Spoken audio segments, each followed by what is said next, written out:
नमस्कार साथियों, मैं आप सभी का स्वागत करता हूं अपने YouTube channel aspirant online hub पर।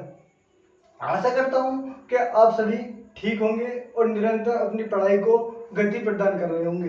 दोस्तों, एक यूपी SSSC में भर्ती है, ये जो वीडियो की भर्ती है ये बहुत ही महत्वपूर्ण भर्तियों में से काउंट होती है, जो कि 2018 में इसका एग्जाम हुआ था।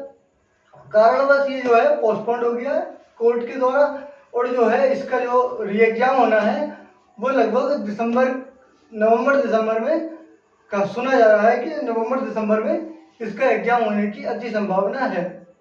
तो इसी के निमित्त जो है हमने कुछ कक्षाएं प्रारंभ की है। इसीलिए इसी उसमें जो है जीएस में जो है मैंने हिस्ट्री का जो पार्ट है उसको आपका प्रारंभ कर दिया है।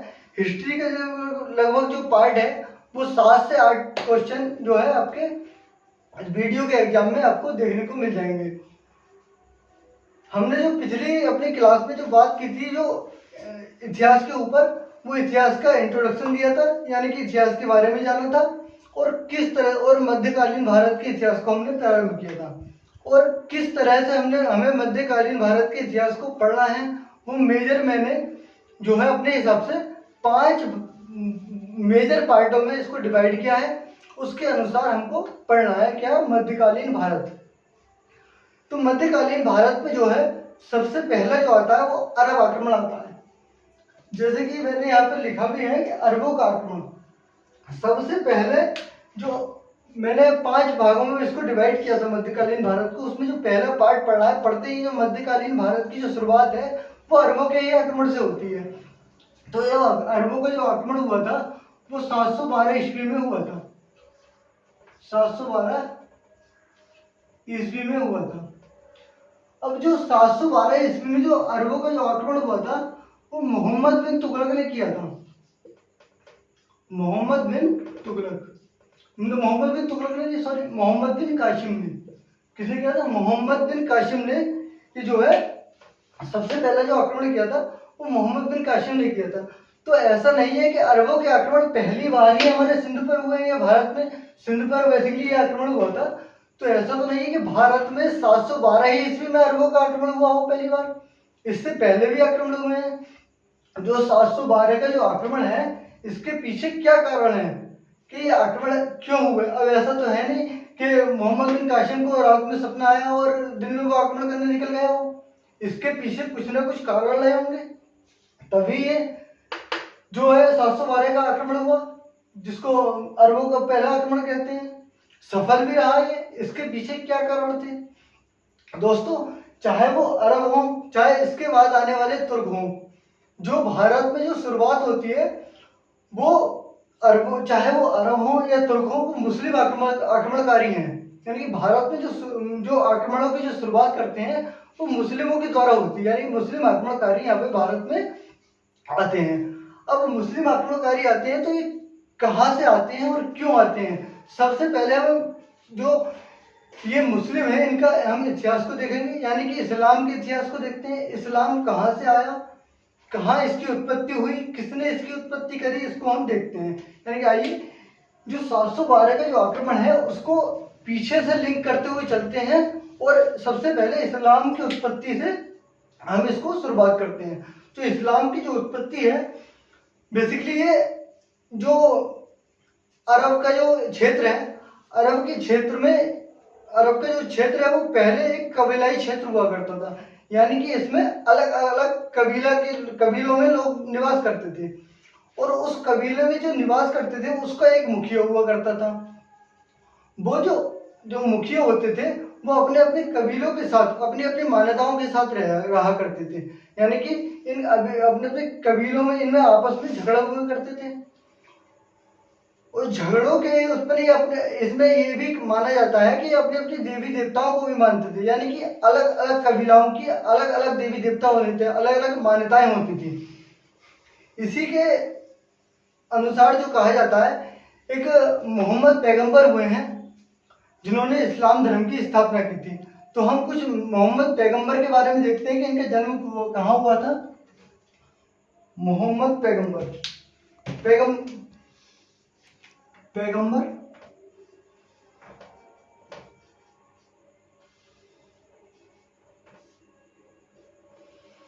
मोहम्मद। तो बेसिकली जो इनका जन्म हुआ था वो 570 ईस्वी में हुआ था। इनका जन्म जो हुआ था,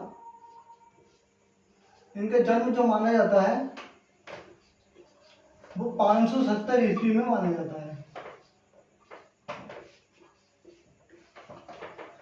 कहा ऐसा जाता है कि इनके जन्म के बाद ही इनके माता पिता का निधन हो गया, यानी कि माता पिता के बारे में इनकी इतनी जानकारी नहीं मिलती। लेकिन इनका जो पालन पोषण है, इनका जो पालन पोषण है, इनके चाचा थे जिनका नाम था अबू तालिब। चाचा थे जिनका नाम था अबू तालिब।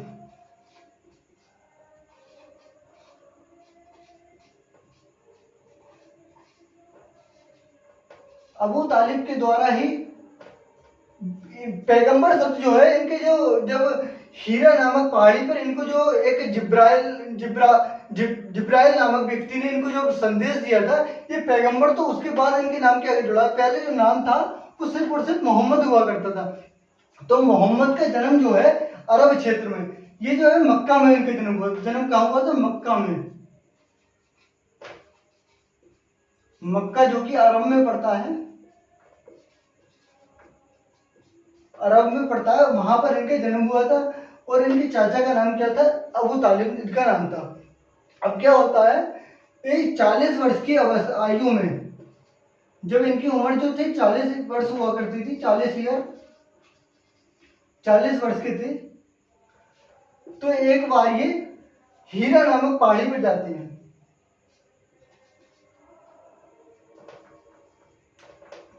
कहां पर जाते हैं? हीरा नामक पहाड़ी पर।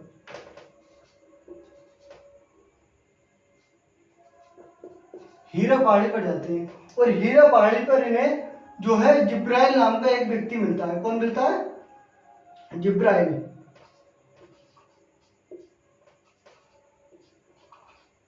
और जिब्राइल नाम के व्यक्ति ने, कहा जाता है कि जिब्राइल नाम के व्यक्ति ने ही इनको संदेश दिया था, यानी कि हीरा नामक पहाड़ी पर ही इनको ज्ञान की प्राप्ति हुई थी। और उसके बाद ही लगभग 40 वर्ष की अवस्था में 610 ईस्वी में 610 ईस्वी में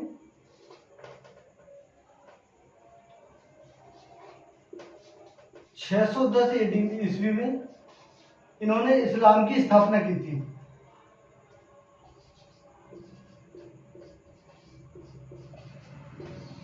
इस्लाम की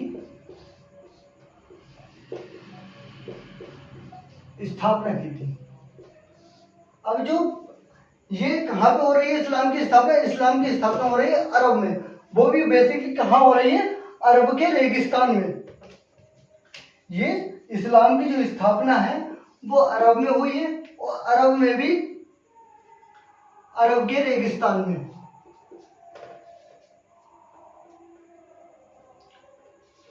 अरब के रेगिस्तान में।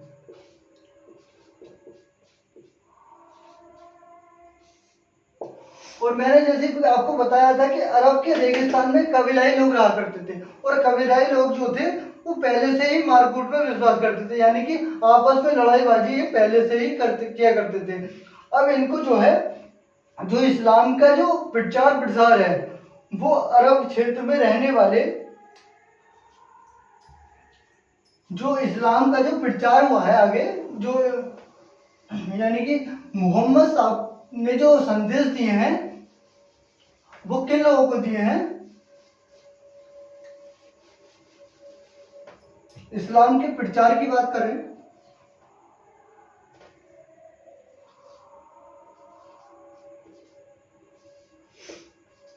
तो अरब के जो अरब क्षेत्र में जो रहने वाले लोग थे, कहां पर? अरब में, अरब क्षेत्र में।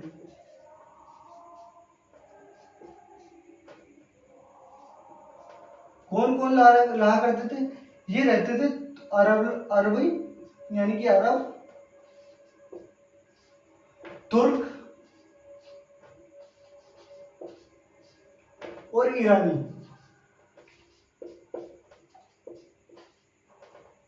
ईरानी।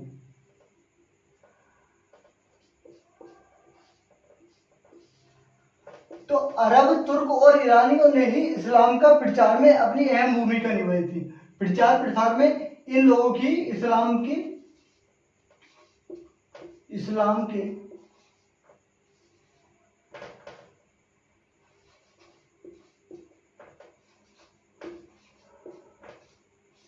प्रचार प्रसार में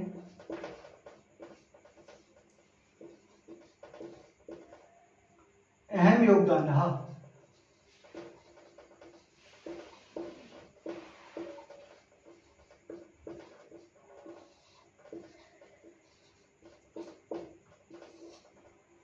अब जब इस्लाम के प्रचार में अरबों का, तुर्कों का और ईरानियों का महत्वपूर्ण योगदान रहा, तो ये जो अरब के लोग जो थे और तुर्क जो थे, ये कबीलाई लोग थे। तो इनके द्वारा जो इस्लाम को जो प्रचार प्रसार किया गया, वो या तो तलवार के हिसाब से, यानी कि तलवार के दम पर अधिक से अधिक जो है वो तलवार के दम पर ही इन्होंने जो है अपना इस्लाम का जो है प्रचार प्रसार किया था। क्योंकि अब भारत की बात करेंगे कि भारत में ये क्यों आते हैं, क्यों नहीं आते।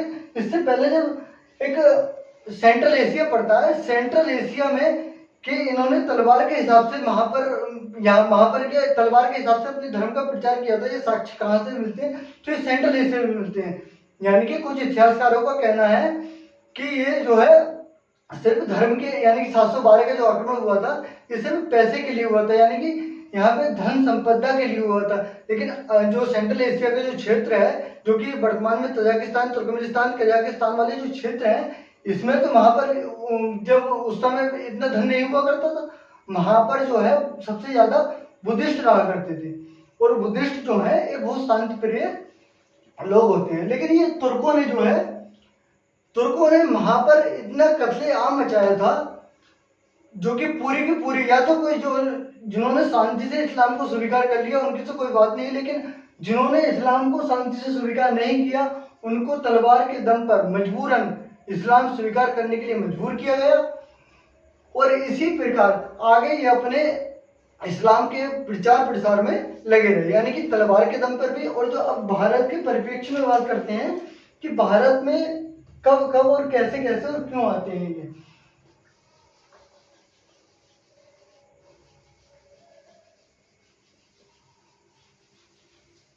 तो साथियों, ऐसा नहीं है कि 712 से पहले आक्रमण नहीं हुए। 636 ईस्वी में भी भारत पर अरबों का आक्रमण हुआ है। वो क्यों हुआ? 644 ईस्वी में भी हुआ है। तो देखते हैं, यह है भारत की स्थिति।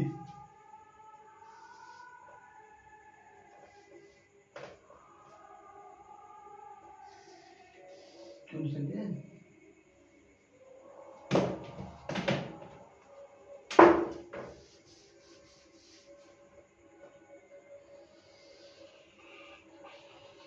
यह है दोस्तों भारत की स्थिति। यदि बात करते हैं तो भारत की स्थिति, यानी कि यहां मान लेते हैं हम, यह है अरब, क्या है अरब, और यह है अपना दक्षिण का हिस्सा। यानी कि पहले से ही अरब के जो लोग थे, वो भारत पहले से ही, वर्षों पहले से ही व्यापार के लिए प्रसिद्ध केंद्र माना जाता है। यानी कि पूरे ही आसपास से जितने भी भारत के आसपास से लोग आते थे, वो भारत में व्यापार करने के लिए आया करते थे। तो अरब वासियों ने यहाँ से व्यापार करते थे। यहाँ से व्यापार करने का इनको क्या फायदा होता था, ये जब अपना सामान अरब में ले जाकर ये पश्चिम के देशों को सप्लाई किया करते थे। यानी कि पश्चिम के देशों को जो है, ये जो है अपना माल सप्लाई किया करते थे। यानी कि यहाँ से कम दामों पर ले जाकर पश्चिम के देशों में अधिक दामों पर सप्लाई किया करके अपना मुनाफा कमाते थे। यानी कि इसका यदि संबंध देख ले, तो हम जब आधुनिक भारत की शुरुआत करते हैं, तो वो भी इसी आधार पर होती है। यानी कि जो पश्चिम का जो क्षेत्र होता है, वो अवरुद्ध हो जाने के कारण जो पश्चिम वासी है, उन्होंने नई जो खोज की थी, नए मार्ग की जो खोज की थी, वो भी इसी आधार पर की थी। यानी कि अरब के जो लोग थे, वो यहाँ पर पहले से ही व्यापार करने आते थे। ऐसा नहीं है कि 712 में ही पहली बार अरब भारत आए हों। तो यह भारत जो है व्यापार करने के लिए आया करते थे। तो यहाँ का एक शासक हुआ करता था जिसका नाम है चेरामन, जिसका नाम है चेरामन। तो जब यहाँ पर ये लोग जब व्यापार करने के लिए आते थे तो यहाँ पर कुछ दिन ये रुका भी करते थे। और मुस्लिम लोग जैसे कि ये अपनी इबादत के लिए भी कुछ जगह कहा जाता है कि ये दक्षिण की ओर लगभग ये मुंह करके अपनी इबादत करते हैं और साफ सुथरी जगह में ये बैठने पसंद करके अपनी इबादत किया करते हैं। तो इसी के चेरामन जो शासक था दक्षिण का, तो ये एक हिंदू शासक हुआ करता था। तो इसकी मैं तो एक बेवकूफ़ी कहूँगा, क्योंकि इसी के कारण यहाँ पर जो युद्ध जो इनका आगमन हुआ है या कि इनका जो रहना शुरू हुआ है वो इसी की वजह से हुआ। इसने इनको अरब के लोगों को रहने के लिए जगह दी और एक इबादत करने के लिए एक चेरामन जुमा नाम की मस्जिद बनवाई। चेरामन जुमा,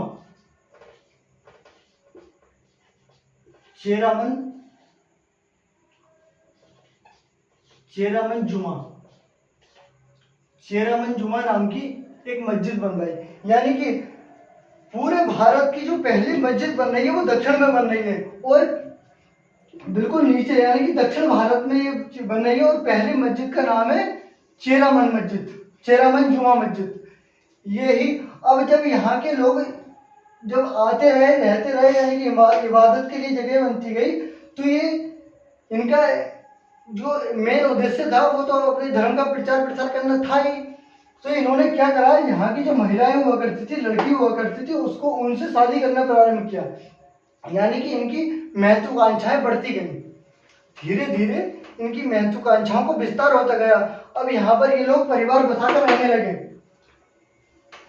जब यहाँ पर ये परिवार अपने बसाकर रहने लगे तो मेरे साथियों कहा जाता है कि यहाँ से जो है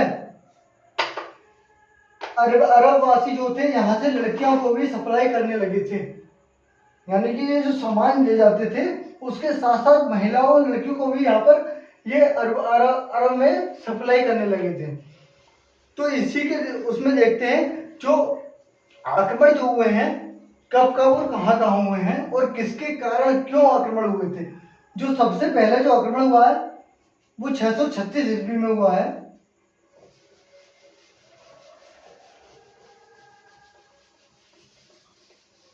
जो सबसे पहला जो आक्रमण होता है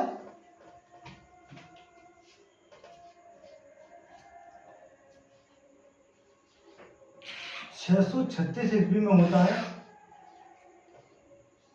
और इस समय ऐसा हुआ करता था जब मोहम्मद शाह की 8 जून 632 ईस्वी में मोहम्मद साहब की 8 जून 632 ईस्वी में मृत्यु हो गई थी। तो जब मृत्यु हो जाने के बाद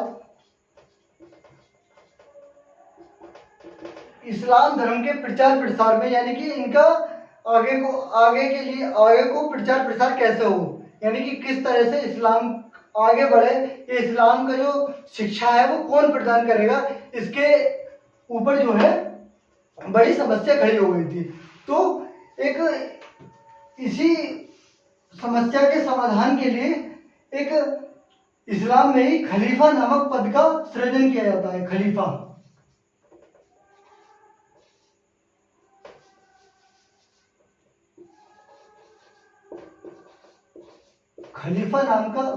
नाम के पद का एक सृजन किया जाता है। खलीफा जो हुआ करता था इनका धार्मिक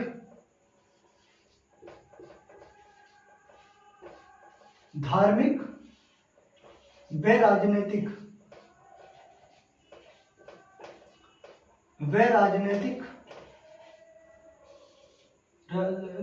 राजनीतिक प्रमुख हुआ करता था।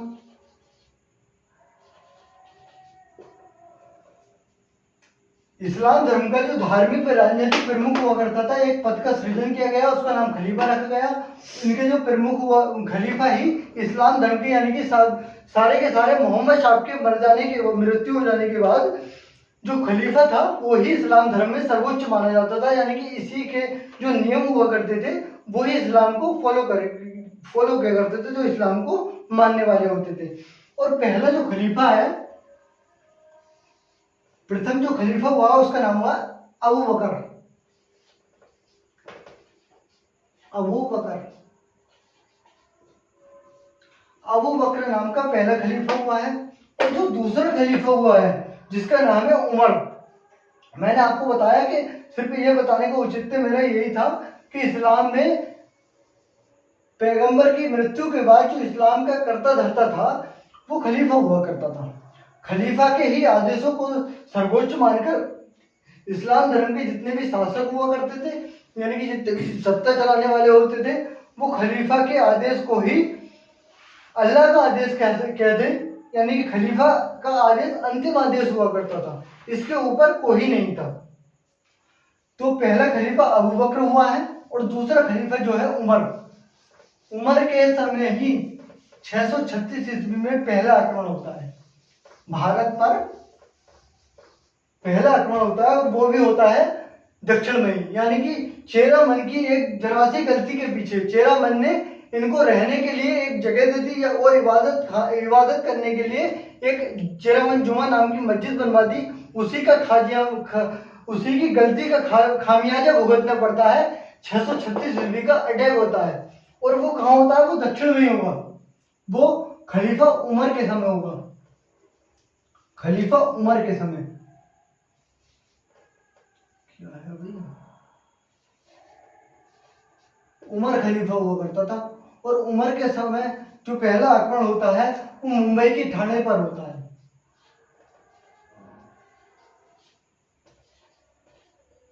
मुंबई के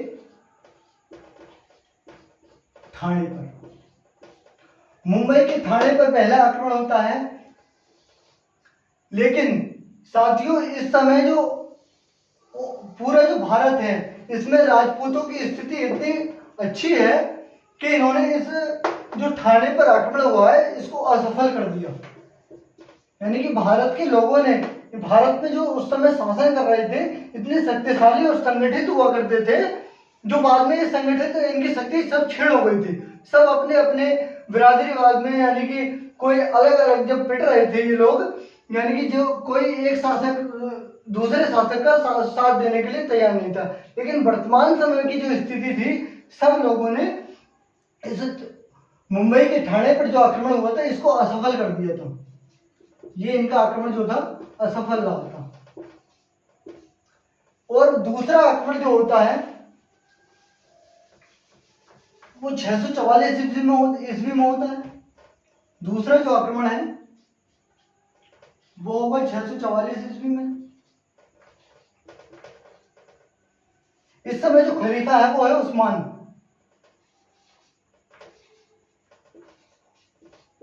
कौन है? खलीफा है उस्मान। और उस्मान ने जो एक व्यक्ति को भेजा था उसका नाम था अब्दुल्ला बिन कासिम।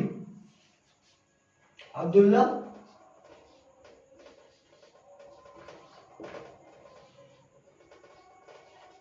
बिन उमर।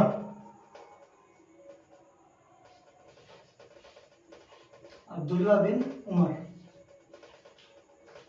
अब जो अब्दुल्ला बिन उमर जो 644 ईस्वी का जो आक्रमण था वो खलीफा उस्मान के समय हुआ था, लेकिन अब्दुल्ला बिन उमर, लेकिन ये आक्रमण भी जो है वो असफल सिद्ध होता है। यानी कि इसमें भी ये जो है कुछ नहीं कर पाते, ये भी आक्रमण जो है असफल सिद्ध हुआ।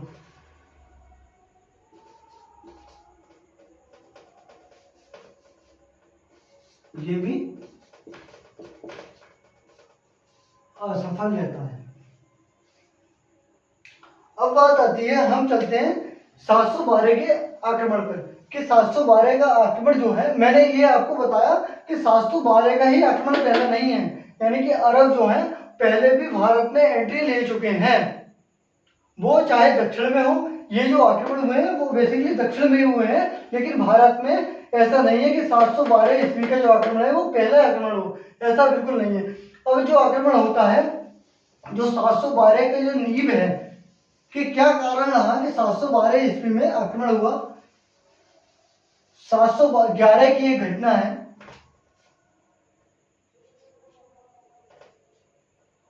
711 ईस्वी की एक घटना है क्या होता है, ये अपना भारत और ये क्या है, ये है श्रीलंका। क्या है, श्रीलंका।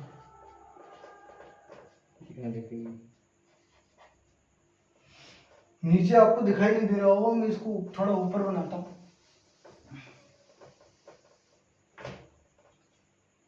छोटा मैप बना लेते हैं। ये है अपना भारत और ये है श्रीलंका।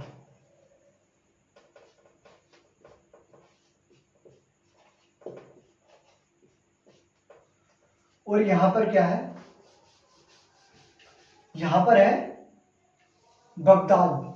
अब बगदाद में कौन रहते हैं, खलीफा। ये है बगदाद और बगदाद में कौन रह रहे हैं, खलीफा।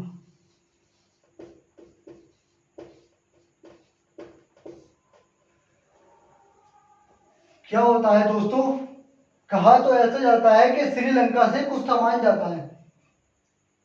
श्रीलंका से ये हमारा जो है सिंध का क्षेत्र है पूरा, यहां से ऊपर को जो पड़ेगा मैप जो बनेगा वो सिंध का एरिया बनेगा। यानी कि हम ऐसे कर देते हैं, ये बनेगा सिंध का एरिया और यहां पड़ेगा देवल बंदरगाह। क्या जी, देवल बंदरगाह, देवल बंदरगाह। तो श्रीलंका से कहा ऐसा जाता है कि सामान कुछ एक सामान जा रहा था बगदाद और वो बगदाद के जा रहा था खलीफा के पास। तो जो जितने भी यहाँ से सामान है, चाहे दक्षिण से जाए या दक्षिण भारत से जितने भी या श्रीलंका से सामान जाता था तो वो देवल बंदरगाह ऊपर जाता था। और जो देवल बंदरगाह है वो सिंध का जो क्षेत्र है, सिंध पर जो उस समय अधिकार हुआ करता था वो था राजा दाहिर का।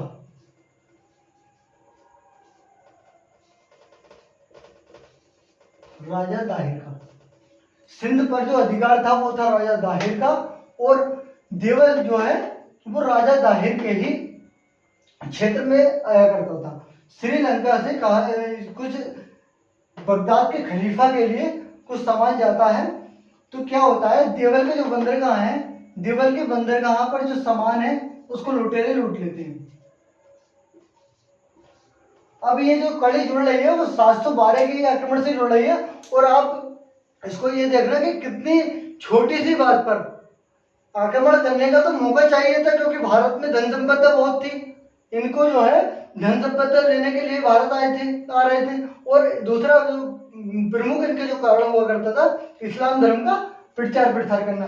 बहुत छोटी सी बात पर ही आक्रमण होता है, 712 का आक्रमण। जब लुटेरों ने ये जो भी सामान जा रहा था बगदाद के खलीफा के पास वो लुटेरों ने लूट लिया। लुटेरों ने लूटा। अब लुटेरों के लूटने के बाद जब ये सामान जो है खलीफा के पास जाता है तो खलीफा को तो खाली जहाज मिलता है और खलीफा का गुस्सा सातवें आसमान पर हो जाता है। तो उसी समय खलीफा क्या करता है, ईरान के एक गवर्नर हुआ करता था,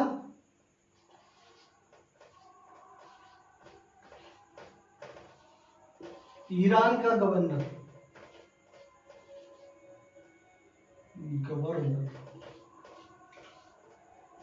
जिसका नाम है अल हज्जाज।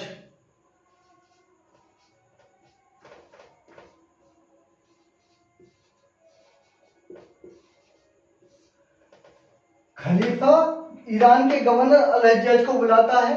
मैंने आपको बताया था कि जितने भी मुस्लिम जो शासक होते थे वो खलीफा के आदेश को अपना अंतिम आदेश माना करते थे, यानी कि इनके ही अधीन रहकर शासन का संचालन किया करते थे।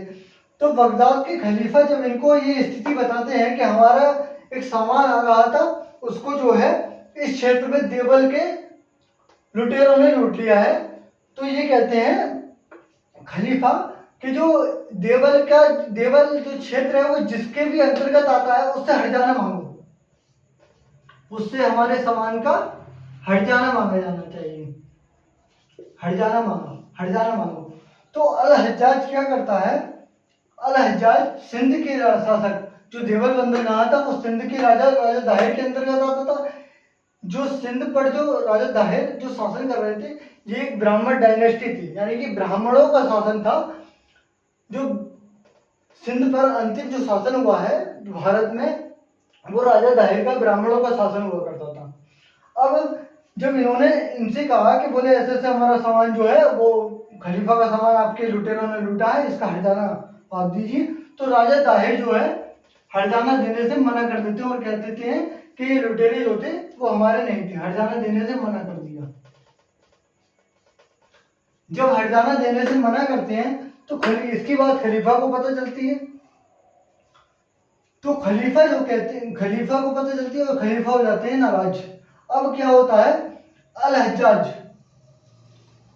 711 ईस्वी में ही 711 ईस्वी में एक और आक्रमण के लिए भेजते हैं।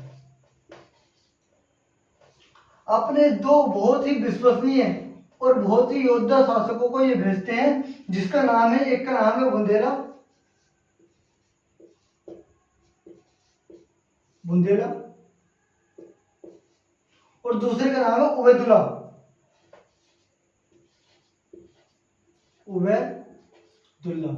कहीं कहीं ये नाम अब्दुल्ला भी मिलता है, कहीं कहीं उबैदुल्ला भी मिलता है, इससे आप परेशान ना हो। पहला 711 में जो आता है वो आता है इसी के साथ, यानी कि दो कर भेजते हैं कि 646 में ये बहुत पिटकर जो है वापस गए थे, तो ये दो को भेजते हैं और उबैदुल्ला को। लेकिन क्या होता है, सिंध में आकर इनकी मौत हो जाती है, इनको मार दिया। क्या करता है, अब की खोपड़ी सनक, तो जज क्या करता है, अपने भतीजे और दामाद, इसका भतीजा और दामाद एक ही था जिसका नाम था मोहम्मद हाशिम। किसकी, मोहम्मद हाशिम। तो मैंने आपको कहा कि ये बेसिकली जो पहला आक्रमण तो है नहीं, पहला तो आक्रमण है नहीं ये, तो 636 का, 644 का और 711 का जो तत्कालीन कारण है, वो जो सिंध पर जो लुटेरों ने खलीफा का गिफ्ट लूट लिया था, उसके ही कारण जो ईरान का शासक है वो अब भेजेगा, ईरान का जो शासक है अल हज्जाज,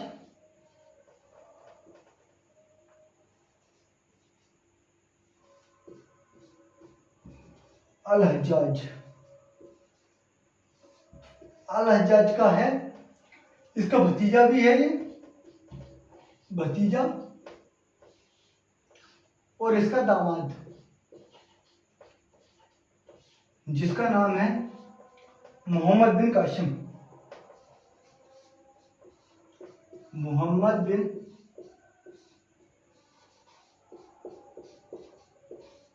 कासिम। तो क्या करता है, अब वो जो है 712 ईस्वी में मोहम्मद बिन कासिम भारत सिंध पर आक्रमण के लिए भेजा जाता है। मैं आपको बता दूं, जब मोहम्मद बिन कासिम भारत पर यानी सिंध पर आक्रमण करता है तो सिंध की क्या स्थिति थी, यानी कि सिंध पर कौन कौन लोग रह रहे थे। तो सिंध पर जो था, एक तो दाहिर का ब्राह्मणवाद शासन था, यानी कि दाहिर का शासन था, और यहाँ पर जाट लोग रहा करते थे। कौन थे, जाट थे,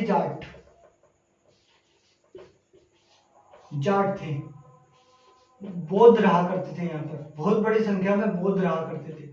और तीसरे जो रहा करते थे, यहाँ पर रहा करते थे, एक जाति होती है मेड़।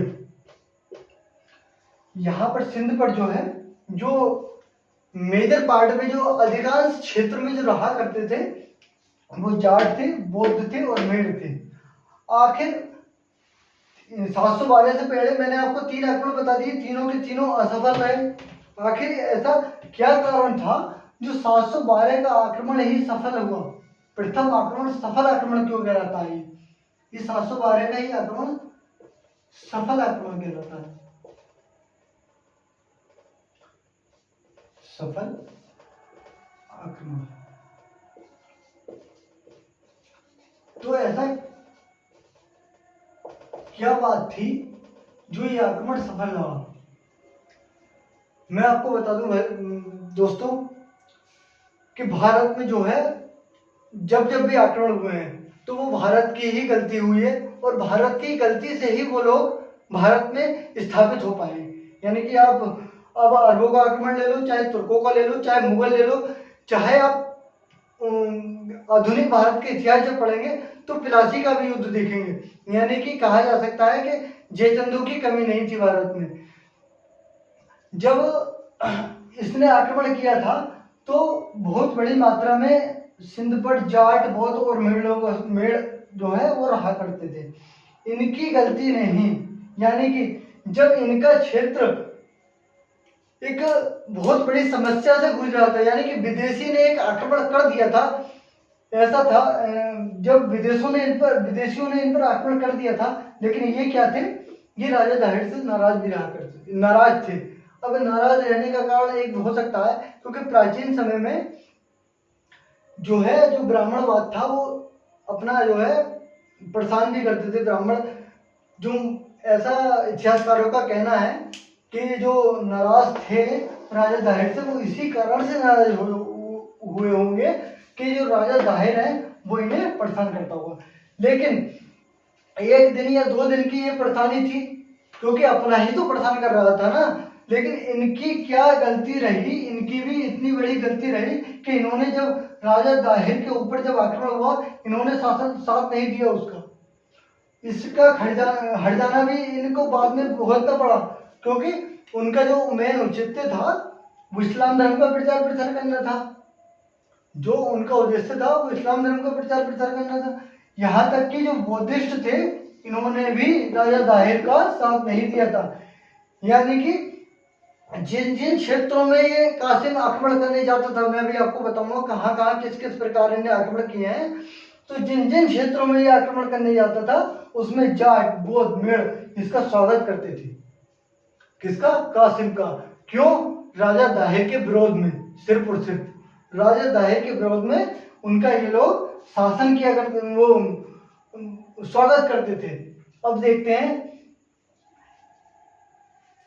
साथियों, ये भी कहा जाता है कि ये जो मोहम्मद बिन कासिम है ये ज्यादा उम्र का नहीं था, लगभग 16-17 साल का ही लड़का था। ऐसा 16-17 साल के लड़के ने राजा दाहिर को जीत लिया तो सिर्फ और सिर्फ आंतरिक कलह के कारण, यानी कि भारत में ही अपनों को धोखा देना, ये शुरू से ही चलता आ रहा है। जयचंदों की कमी नहीं थी।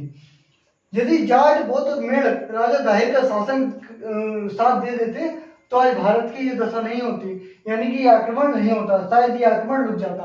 अब देखते हैं मोहम्मद बिन कासिम जो है किन किन क्षेत्रों का आक्रमण करता है और कैसे राजा दाहिर के पास पहुंचता है। तो अब अपना पार्ट शुरू हो जाता है 712 का आक्रमण।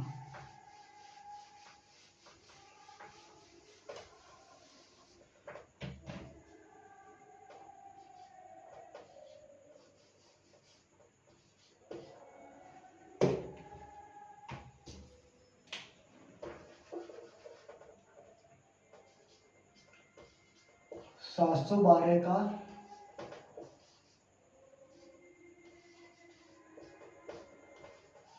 आक्रमण।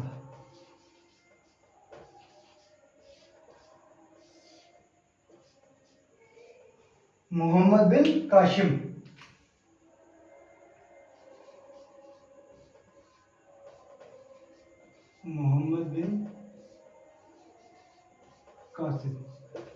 किन किन क्षेत्रों पर आक्रमण करता है, किस किस प्रकार आक्रमण करता है, आइए दोस्तों ये देखते हैं। जो मोहम्मद बिन कासिम है ये सबसे पहले देवल पर आक्रमण करता है। कहां पर आक्रमण करता है? देवल पर। सबसे पहले ये देवल वाले क्षेत्र पर आक्रमण करता है। और देवल पर जो है उस समय राजा दाहिर का भतीजा शासन करता था। राजा दाहिर का भतीजा शासन करता था। और यहाँ पर जो है मेड़ जो है, इससे पहले मैं आपको बताता हूं कि जो देवल वाला जो क्षेत्र था उस पर मेड़ ज्यादातर मेढ़ लोग रहा करते थे और मेढ़ों ने इसका स्वागत किया। अब स्थायी तौर से रहने वाला ही जब अपने जो देश है उस पर आक्रमण कर रहा है, अपने क्षेत्र पर जो आक्रमण कर रहा है, जो स्थायी तौर से रह रहा है वो ही स्वागत कर दे, तो अंदर का आदमी जो इस पर रूल कर रहा है वो क्या क्या ही कर लेगा। तो इस पर जो शासन है वो राजा दाहिर का भतीजा करता था, भतीजा। तो इनमें और इनमें राजा दाहिर के भतीजे में और मोहम्मद बिन कासिम के बीच युद्ध होता है और युद्ध में जो है अंततः राजा दाहिर के भतीजे की हार हो जाती है और कासिम विजयी रहता है, कासिम विजयी रहा, कासिम विजय रहता, विजयी। देवल के बाद ये जाता है निरुल पर। देवल के बाद जो ये आक्रमण करता है वो करता है निरुल पर। निरुल एक क्षेत्र हुआ करता था, कहीं कहीं निरुल भी मिलेगा। निरुल पर ये जो है अटैक करता है।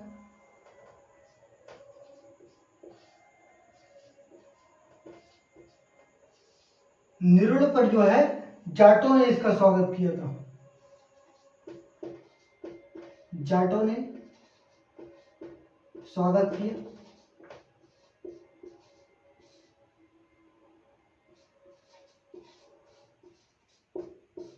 और यहां से भी क्या रहा, यहां से भी विजयी रहा।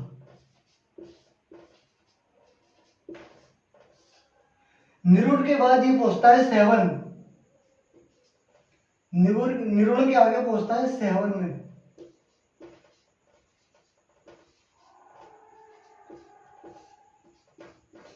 सेवन में जो है बौद्धों ने इसका स्वागत किया था।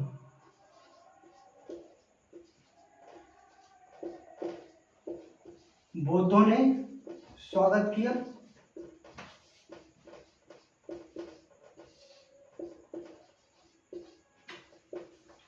और ये क्षेत्र भी जीत लेता है, यानी कि विजयी रहा।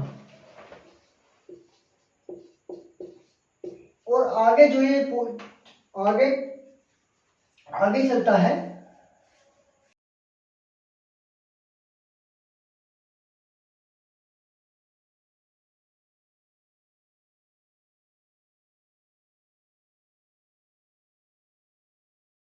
सेवन के बाद जो ये आक्रमण करता है ये करता है रावण पर। सेवन के बाद रावण पर आक्रमण करता है और रावण के ही युद्ध को 712 का युद्ध कहा जाता है। यानी कि रावण में जो है राजा दाहिर था, राजा दाहिर। रावण में जो है इसी को 712 का युद्ध कहा जाता है, ऐसे लिखेंगे 712 का। ये ही मेन युद्ध है। क्यों? क्योंकि यहां पर राजा दाहिर और कासिम आमने सामने आते हैं। जो 712 का जो मुख्य जो युद्ध हुआ है वो रावण में हुआ है, यानी कि इसलिए इसको रावण का युद्ध भी कहा जाता है। तो 712 ईस्वी में एक तरफ राजा दाहिर होते हैं और एक तरफ कासिम होता है। राजा दाहिर और कासिम के बीच जब युद्ध होता है तो इसमें जो है राजा दाहिर मारे जाते हैं,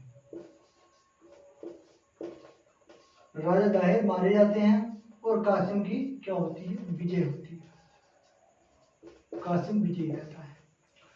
ऐसा नहीं है दोस्तों कि राजा दाहिर के मरने के बाद पूरी सेना ने आत्मसमर्पण कर दिया। राजा दाहिर की एक पत्नी थी, राजा दाहिर की पत्नी थी जिनका नाम था रानी बाई।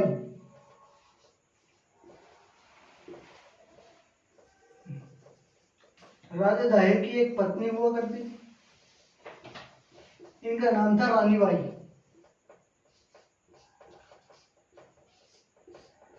रानी बाई, रानी बाई के नेतृत्व में ये लड़ाई लड़ी गई आगे, यानी कि रानी बाई ने ही नेतृत्व किया था। कहा जाता है कि दिल्ली सल्तनत में जो बलबन की पुत्री जो रजिया सुल्तान हुई है उसमें सबसे पहले उसको शासक माना जाता है, लेकिन नहीं, भारतीय इतिहास में पहली शासिका रानी बाई भी हुई है, जो कि दाहिर के अपने पति के मरने के बाद कासिम की सेना से लड़ती हैं, के नेतृत्व में युद्ध लड़ा गया, लेकिन कुछ समय तक ही ये युद्ध टिक पाया और यहां से भी जो है कासिम विजयी हो गया। और कहा जाता है रानी बाई के नेतृत्व में ही जौहर हुआ।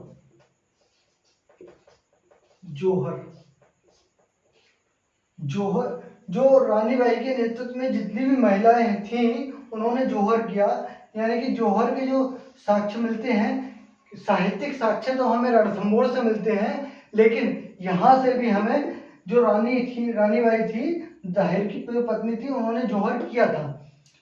इसके बाद आगे बढ़ते हैं तो रावर के बाद ये पहुंचता है ब्राह्मणाबाद पर। कहां पर? ब्राह्मणाबाद पर।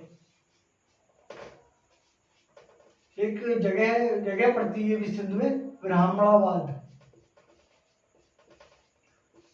ब्राह्मणाबाद पर राजा दाहिर का पुत्र बैठा है, इसका नाम है जयसिंह।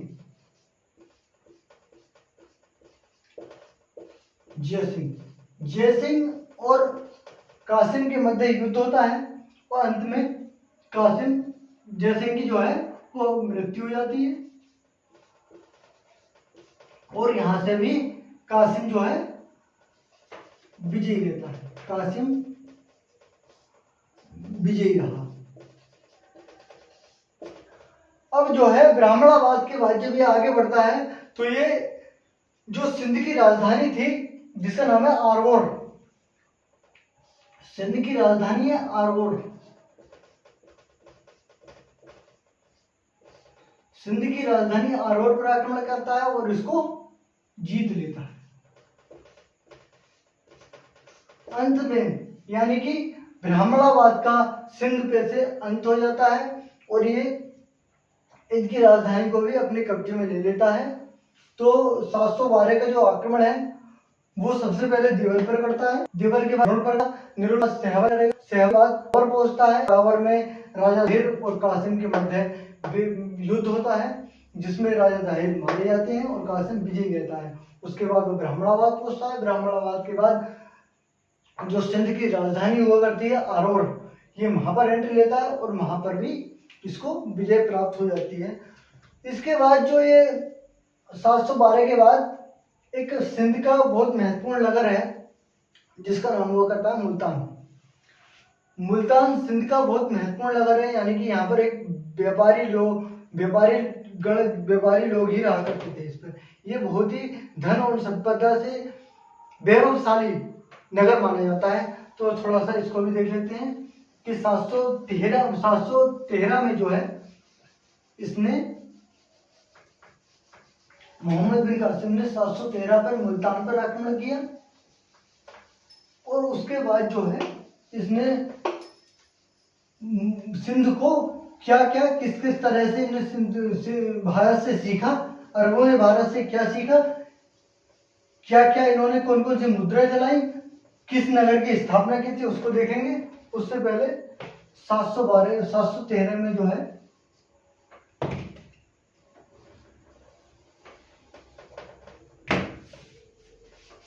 713 में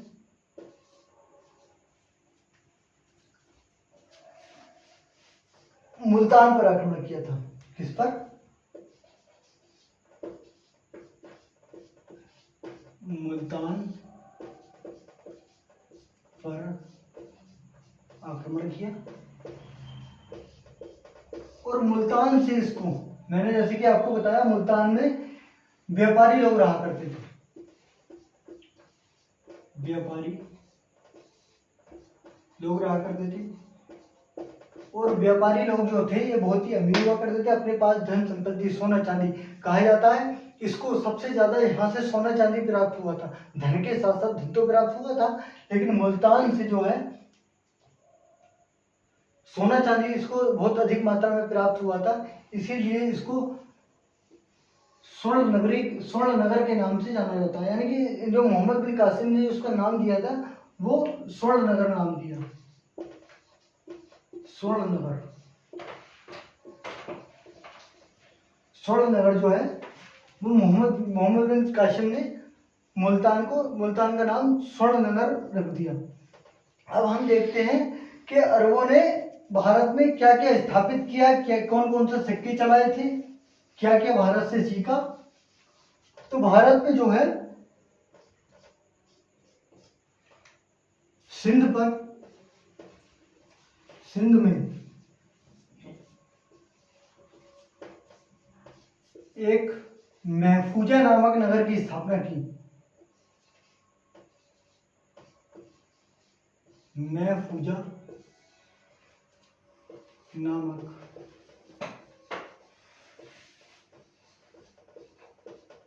नगर की स्थापना की, और इन्होंने एक सिक्का भी चलाया था जिस सिक्के का नाम था दिरहम।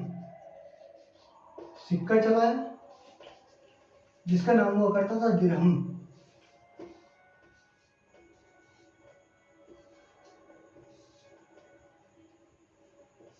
अरबों ने भारत से जो है वो गणित, शून्य और आयुर्वेद का ज्ञान सीखा था। अरबों ने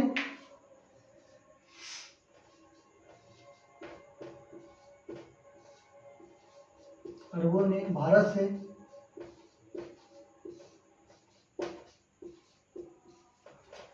शून्य,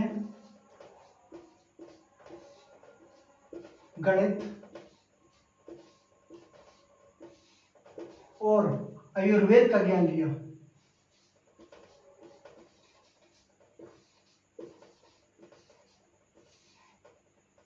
आयुर्वेद के बारे में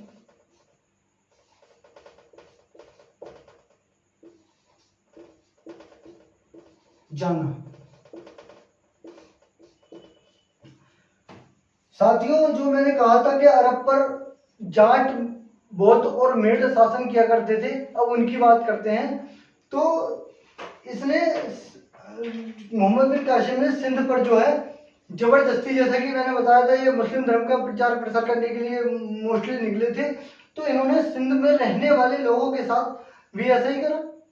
इनका तो जो मुख्य उद्देश्य था वो इस्लाम का प्रचार प्रसार करना था। यानी कि जो इस्लाम को इन्होंने मानने के लिए सिंध वासियों को मजबूर किया कि इस्लाम कबूल कीजिए। यानी कि कुछ को इन्होंने तलवार के बल पर कबूल करवाया, लेकिन जो लोग इस्लाम को स्वीकार नहीं करते थे उसको ये जिम्मी नाम से जानते थे, जिम्मी। यानी कि जो लोग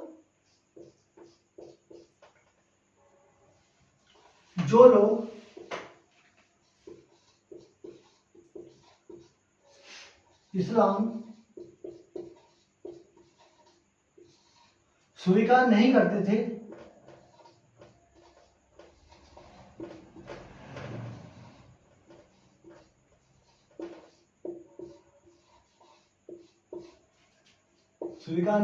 थे उनको जो है ये जिम्मी कहते थे, जिम्मी।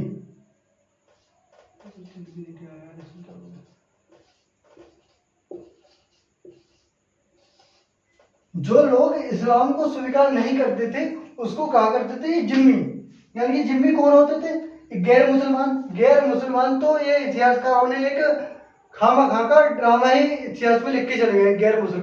गैर मुसलमान डायरेक्ट हिंदू ही तो हुआ करते थे, तो ये हमें तो वही गैर मुसलमान ही पढ़ना पड़ेगा। तो जिम्मी किसे कहा करते थे? ये गैर मुसलमानों को जिम्मी कहा करते थे। गैर मुसलमान कौन? जो हिंदू कौन? बुद्धिस्ट, जो बौद्ध थे, जाट थे और मेड़ थे। और उनकी बात है, यानी कि वही तो गैर मुसलमान हुए। तो गैर मुसलमान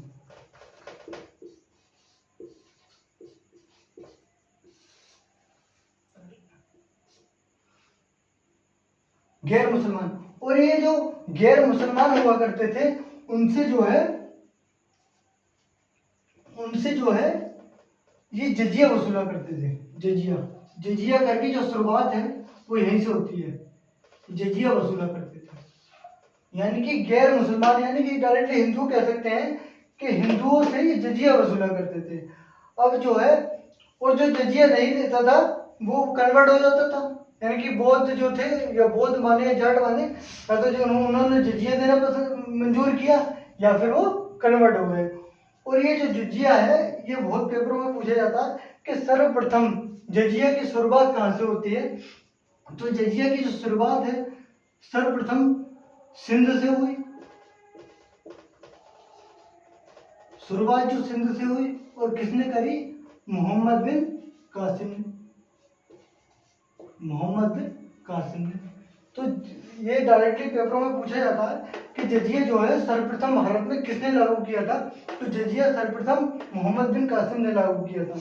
और आगे की बात करते हैं, तो जो जजिया है वो जजिया जो है अलग अलग जगह से है। यानी कि हम मुगलों में बात करते हैं तो अकबर ने हटाया था अपना 1664 ईस्वी में। जो जजिया है वो लगभग कहते हैं मध्य भारत से जो है वो अकबर ने ही जजिया को हटाया था।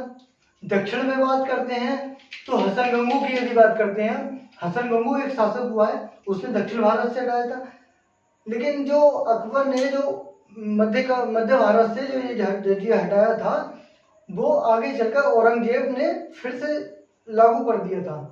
औरंगजेब ने फिर से लागू कर दिया था, लेकिन अंत से जो पूरी तरह से जो हटाने का जो काम किया था वो मोहम्मद शाह रंगीला ने किया था। यानी कि जो मोहम्मद शाह रंगीला है उसने जजिया को पूरी तरह से समाप्त किया था। ये पेपरों में पूछा जाता है। तो दोस्तों आज मैंने आपको भारत पर अरबों का आक्रमण पढ़ाया। पूरी तरह से अरबों का आक्रमण को मैंने एक एक करके कैसे कैसे मोहम्मद बिन कासिम ने आक्रमण किया और पहले ये बताया था कि क्यों किया। आशा करता हूँ आपको ये जो है समझ में आया होगा। यदि आपको क्लास अच्छी लग रही हो या मेरा पढ़ाया हुआ आपको समझ में आ रहा हो तो अधिक से अधिक इसको शेयर करें, चैनल हमारा सब्सक्राइब करें और वीडियो को लाइक भी करें। अधिक से अधिक मात्रा में चैनल को सब्सक्राइब करेंगे और लाइक करें वीडियो को। धन्यवाद, मिलते हैं अगली क्लास में। जय हिंद, जय भारत।